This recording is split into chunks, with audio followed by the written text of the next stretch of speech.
Welcome back. প্রত্যেককে স্বাগত আমাদের চ্যানেলে। তো আজকে টাইটেল এবং থাম্বনেল দেখে তোমরা বুঝে গেছো আজকে কী নিয়ে ভিডিও করছি আমি। তো আজকের ভিডিওটা খুবই গুরুত্বপূর্ণ। আজকে রাত 11:59 থেকে তোমাদের অনলাইন আবেদন চালু হবে। তো তোমরা যেরকমটা দেখতে পাচ্ছ অন স্ক্রিনে যে আমি বাঁকুড়া ডিস্ট্রিক্ট কোর্টের অফিসিয়াল ওয়েবসাইটের অনলাইন অ্যাপ্লিকেশান পেজে আছি। তোমরা দেখতেই পাচ্ছ যে এখানে নিউ অ্যাপ্লিক্যান্টস বলে একটা জায়গা আছে আর একটা রেজিস্টার্ড ক্যান্ডিডেট।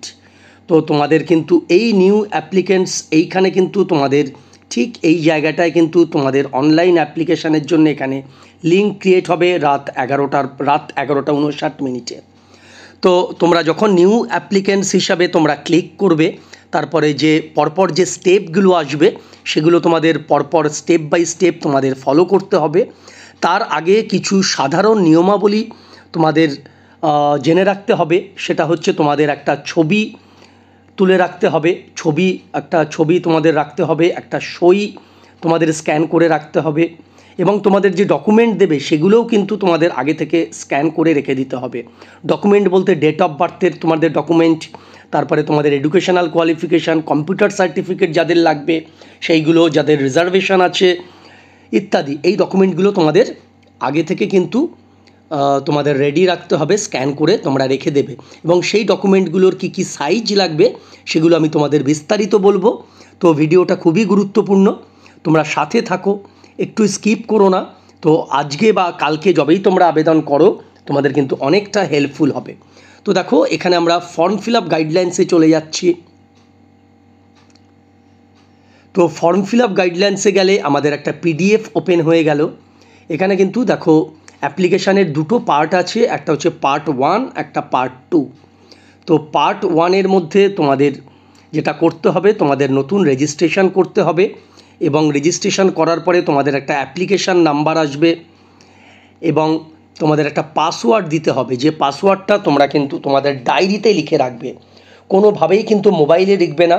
তোমাদের একটা নির্দিষ্ট ডায়েরি বা একটা নির্দিষ্ট খাতায় তোমাদের যে পাসওয়ার্ড সেট করবে সেই পাসওয়ার্ডটা লিখে রাখবে।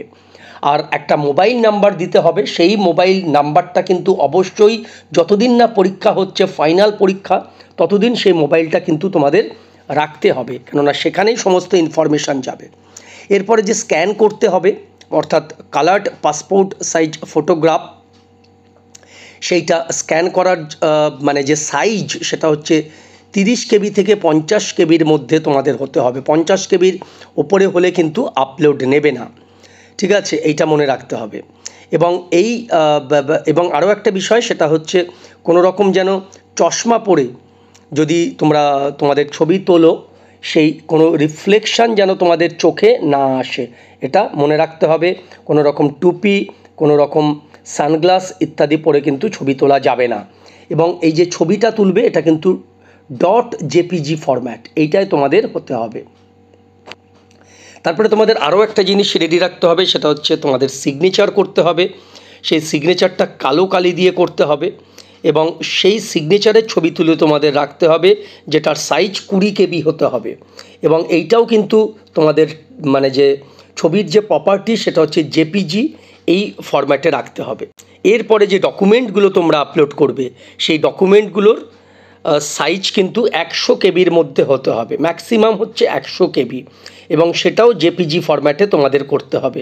ডকুমেন্ট কী কী লাগবে, তোমাদের কাস্ট সার্টিফিকেট লাগবে, প্রুফ অফ এজ লাগবে, যারা মেরিটোরিয়াস স্পোর্টস পার্সন আছো বা ইসি আছে যাদের, বা এসসি এসটি ওবিসি আছে সেইগুলো লাগবে, মাধ্যমিকের গ্র্যাজুয়েশনের ক্লাস 8 সার্টিফিকেট, সমস্ত নাম ঠিকানা ইত্যাদি এগুলো দিলে তোমরা তোমাদের ছবি, সই এবং তোমাদের সার্টিফিকেট যে ডকুমেন্টগুলো আছে সেগুলো আপলোড করলে, এটা হচ্ছে পার্ট 1-এর মধ্যে। তারপরে একটা ভেরিফিকেশান পেজ আসবে, সেই ভেরিফিকেশান পেজের তোমার উইন্ডো একটা আসবে, সেই উইন্ডোটা তোমরা একবার দেখে নেবে যে কোনো কিছু আছে নাকি।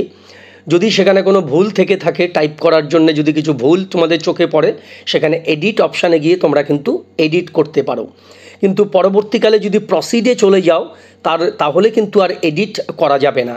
সুতরাং পার্ট 1 থেকে যখন পার্ট 2-তে যাবে অর্থাৎ পেমেন্ট অপশানে যাবে, তার আগে কিন্তু তোমাদের নাম, ঠিকানা, ডেট অফ বার্থ, তোমাদের এডুকেশনাল কোয়ালিফিকেশান, কাস্টের জায়গা ইত্যাদি এই জায়গাগুলো কিন্তু ভালোভাবে দেখে নেবে।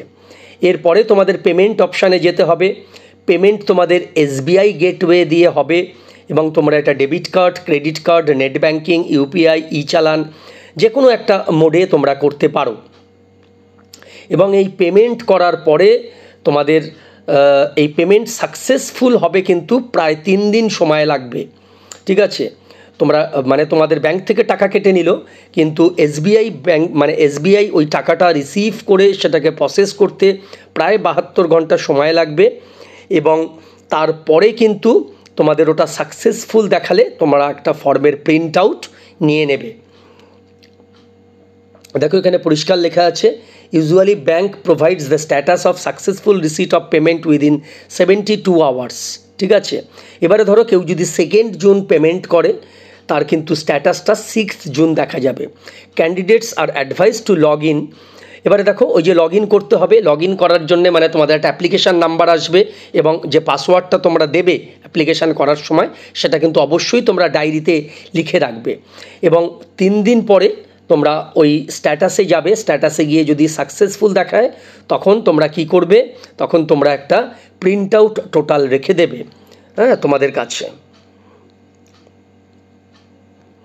এবারে দেখো একটা ইম্পর্টেন্ট নোট দিয়েছে, kindly note the candidates will have to complete both part 1 and part 2 of application process. Partial completion of any stage part 1 or part 2 only will be treated as ineligible application. অর্থাৎ কেউ যদি part 1 শুধু করে part 2 না করে তাহলে কিন্তু অ্যাপ্লিকেশানটা complete হবে না, ঠিক আছে। তো এই হচ্ছে সাধারণ নিয়মাবলী। তো আগামীকাল আমি তোমাদের যখন উইন্ডোটা অ্যাক্টিভ হবে তোমাদের ডিটেলসে কিন্তু আমি একবার বলে দেব যে কিভাবে হচ্ছে, মানে স্টেপ বাই স্টেপ আমি বলে দেবো আগামীকাল যখন এটা অ্যাক্টিভ হবে। আর অনেকে জিজ্ঞাসা করছো যে স্যার কম্পিউটার সার্টিফিকেট কাদের লাগবে। দেখো UDC এবং LDC এই দুটো পোস্টেই কিন্তু কম্পিউটারের সার্টিফিকেট লাগবে। অনেকে বলছো যে আমি BSc করেছি কম্পিউটার সায়েন্সে বা আমার 12 ক্লাসে কম্পিউটার ছিল, তাহলে কি কম্পিউটার সার্টিফিকেট লাগবে নাকি। এই ক্ষেত্রে কিন্তু তোমাদের একটাই আমি উত্তর বলবো যে কম্পিউটার সার্টিফিকেট আলাদা করে লাগবে। তোমাদের সেটা HS বা গ্র্যাজুয়েশনের সাবজেক্ট থাকলে কিন্তু সেটা দেখালে কিন্তু হবে না। তোমাদের আলাদা করে সার্টিফিকেট কোর্স যদি করে থাকো বা ডিপ্লোমা যদি করে থাকো, ঠিক আছে, তো সেই সার্টিফিকেটটা কিন্তু তোমাদের দিতে হবে। অবশ্যই মনে রাখবে সেটা কিন্তু যেন একটা রেকগনাইজড জায়গা থেকে হয়। পাড়ার কোনো ছোট কম্পিউটারের দোকান থেকে এরকম কোনো সার্টিফিকেট দিলে কিন্তু সেটা ভ্যালিড হবে না। তো আজকের মতন এতটুকুই। তোমাদের কোনো রকম কিছু কোয়েরিজ থাকলে অবশ্যই আমাকে কমেন্ট বক্সে কমেন্ট করো। আর আমাদের অনলাইন স্টাডি মেটেরিয়ালস নেবার জন্য অবশ্যই নিচে ডেসক্রিপশান বক্স ফলো করো। GK, ইংলিশ এবং বেঙ্গলির স্টাডি মেটেরিয়ালস আছে এবং মক টেস্টেরও কিন্তু একটা সেট আছে।